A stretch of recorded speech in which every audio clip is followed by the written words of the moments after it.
วิระบุรีเดิมดาเอิ้นว่าเมืองวังอ่างคำ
จากตัวเมืองสวรรณเขตออกไปกว่า30กิโลเมตรก็ถึงเซโน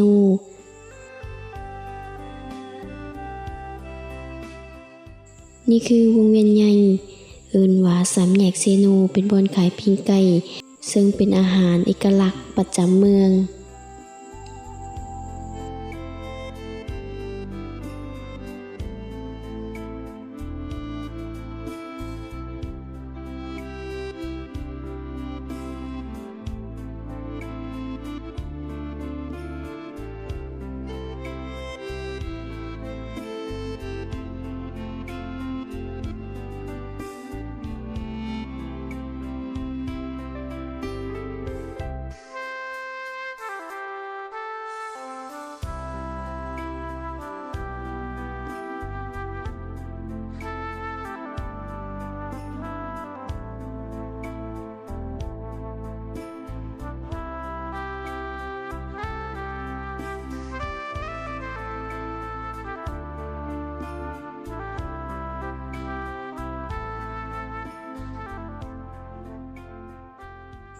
ต่อจากนั้นก็ได้จอดอยู่ตลาดเมืองพลันไซเพื่อซื้ออาหารการกินอยู่ของคอยแม่นง่ายๆซึ่งกินไปตามทางระหว่างขับรถเลยเนื่องจากว่าจุดหมายปลายทางที่จะไปนั้นยังยาวไกล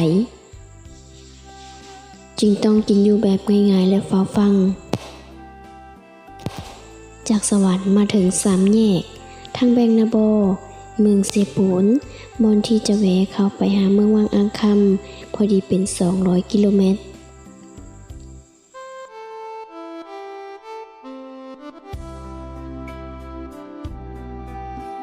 ระยะทางต่อจากทางแมงนาบอเข้ามาแมนเป็นเส้นทางสเปนอาซึ่งเป็นทางดินแดงไงงองจนสุดทางสองเบื้องของขอบทางแมนเต็มไปด้วยภูผาป่าดงอันตึกหนาบำป่าเขาอันอุดมสมบูรณ์และมีเครื่องปลูกของฝังของประชาชนเนียบตามแคมทางเช่นกล้วยอ้อยยางพารา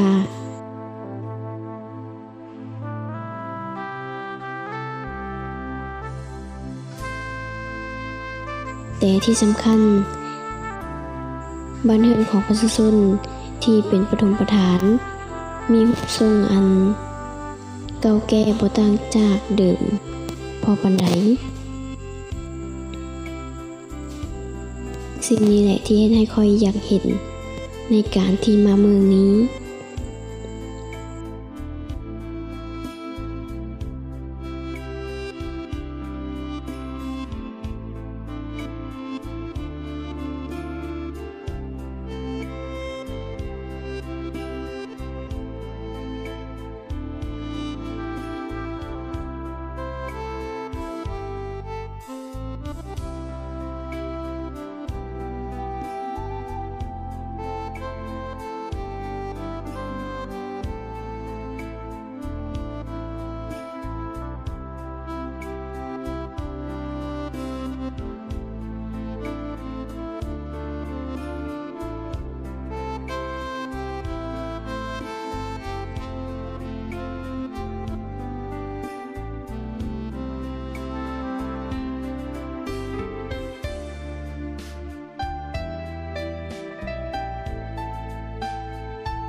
และแล้วข้อยก็ได้เดินทางมาฮอดจุดหมายปลายทางเขตแดนดินของเผ่าผู้ไทยวิลาบุรี โดยใช้เวลาอยู่5 ชั่วโมงกว่า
แล้วพบกันใหม่ในคลิปต่อไปสบายดี